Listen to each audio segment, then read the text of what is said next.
First this evening, more drama for the National Party as Jami Lee Ross makes good on his promise to release text messages he exchanged with Party General Manager Greg Hamilton. Moments after we received those texts, and it's only been in the last hour, Party President Peter Goodfellow also issued a statement attaching the same texts and denying that there was a $100,000 donation. We will have more on that soon, but first my fellow Checkpoint presenter Lisa Owen joins me in the studio to go through what's been another developing day in this saga. Lisa, you have information today that a female member of the National Party made complaints to the party some time ago about the behaviour of Jami Lee Ross. That's right. This woman, as you say, was a member of the National Party. She moved in similar political circles to Mr Ross. She says that she felt bullied and threatened by Jami Lee Ross and that she felt pressured to support him. She said she got on one occasion a phone call from Mr Ross and that it was a threatening phone call, what she describes as a threatening phone call. It came from a burner phone. That's the way she's described it. She says she knows his number, but this came from a different phone. Initially, she didn't recognise the voice. The person was speaking to her in what she says were dark tones in a severe voice. And then this person identified themselves as Jami Lee Ross, according to her, and spoke in his normal voice. He told her that she was throwing her career away and that they were at war. She says that she felt it was a disgusting thing to say to her. She felt threatened and she said, quote, "I felt extremely frightened." And she says that feeling continues today. Now, asked why she feels that way, she says, quote, I knew what he was capable of.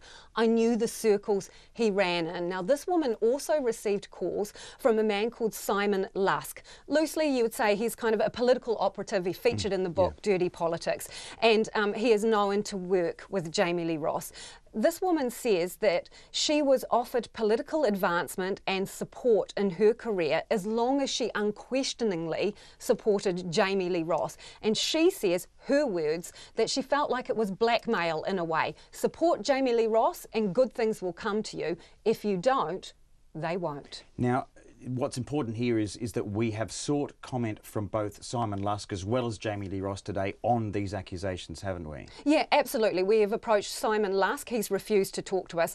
Jami Lee Ross has not responded directly to our queries about these specific allegations. But we know during this week he has denied any wrongdoing in this area, says he hasn't harassed anyone and that he's comfortable with his actions. Okay. Why is she talking now, Lisa? Well, she says that to watch him climb to the top of the National Party and to be made a senior whip, in her words, it was horrible. She says she cares deeply about the National Party and she's not speaking out to bring bad publicity to the National Party, but she wants people to know, she says, about Jami Lee Ross. Remember, this is a man who says he's going to stand again. He's seeking a fresh mandate. Okay. Lisa, thank you for that so far. Don't go anywhere. We're going to come back to you. Right now, we're actually going to go to Simon Bridges' comments. He's in Hawke's Bay today, and he repeated today that Jami Lee Ross was a liar and deceptive, and he said none of the women who have raised issues about inappropriate conduct disclosed anything that would make it a criminal matter. He also said they didn't want or wish for it to be treated as an employment matter. Speaking to media in Hawke's Bay today, where he was visiting the A&P show, the national leader said he was completely unaware of Mr Ross's true character until very recently. I'm gutted about this story and everything that it's about. I am in admiration of the courage of these women for what has happened here. But the truth is the story is anonymous. And so I can't say whether there are issues I'm aware of or not. Did you have any indication that Jami Lee Ross was engaging in that kind of behaviour, that perhaps that was the type of conduct that he was undertaking? At no level at that detail, certainly as soon as I was aware of inappropriate conduct, I acted immediately. Why didn't you go to the and police? Right now what that means is that he's out of our caucus. How much did you know? How much did you know? How much did you tell? I knew nothing before the leak investigation of any of these sort of things. It's only in very recent weeks. Within a day of learning about these things, I confronted Jami Lee Ross about them and have made sure, actually at the end of all of this, he is no longer part of our So family. what was what Paula extent of Bennett the detail referring did to you when know? she was talking about inappropriate behaviour of a married MP? What was she talking about? Well, you'd have to ask her. I'm not going to go but into you're that. the leader. I'm not going to go into any details. So and I'll she tell you knew why. about those allegations. I'm going to tell you why I'm not going to go into any details, because actually, unlike Jami Lee Ross, I respect privacy and I respect the women who have been brave here, and I'm not going to go into any details. So do you condemn them, the fact that Paula Bennett even made reference to that? Well, I don't think she's made any reference to any detail about a woman who may or may not be involved here. She talked about Jami Lee Ross and his conduct. Did you raise harassment claims with Jami Lee Ross? I'm not going to get into the words of what was said, because as I say, unlike Jami Lee Ross, I respect privacy, but I raised inappropriate conduct with him. I treat it seriously. I have absolutely no doubt in my mind I dealt with things in the right way and in the way that they need to be dealt Are with. you aware of these allegations? Look, I'll leave that for New Zealanders to judge on all of the evidence there. Now, I've been clear about my views on Jami Lee Ross, his lying, his deceit, his manipulation. New Zealanders will be taking a very strong view, I think. Did you ever see any hints of that kind of behaviour from him?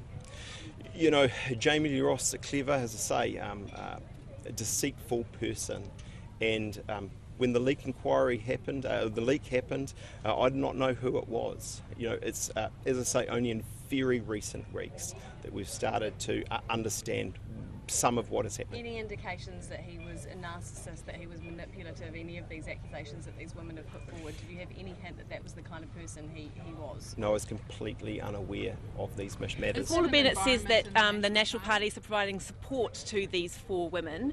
If you knew about these allegations, why didn't you take them to the police? Why did you deal with them yourself? No one has ever disclosed a criminal matter to us. In fact, I wouldn't even say have wanted and wished for employment matters to be raised, but they've raised inappropriate conduct, and within a day of learning of those, I put those and dealt with them, and I have acted in the absolute interests of these women. Simon Bridges abruptly ended the media stand-up when asked about the 15 women that Jami Lee Ross says he threatened him with when he asked for more information about those allegations. Speaking to our reporters, including Anusha Bradley there in Hawke's Bay, I'm joined again by Lisa Owen in the studio. Simon Bridges there saying that he only heard about these allegations very, very recently, and then he immediately took action. But how long ago did the National Party know about these allegations? Well, this is the interesting thing. Obviously, you have the parliamentary wing of the National Party, and then you have all the party functions off-site, if you like. And it's becoming increasingly evident that some senior people within the National Party knew about what was going on. In fact, several sources have confirmed to Checkpoint a particular case involving Peter Goodfellow, who, of course, is the president of the National Party.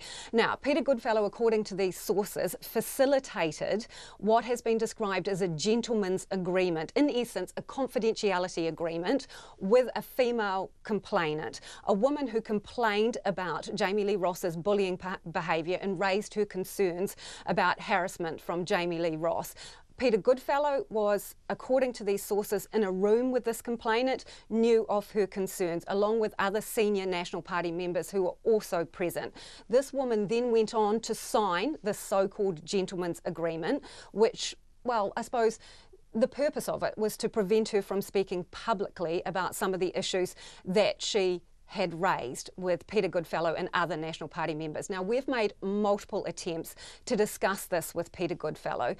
What he has said is that the matter was dealt with at the time and he has nothing further to add, but there's more questions that we need answers to about who knew what, when, and how much of this information was passed on to Simon Bridges, because Simon Bridges wasn't leader at the time.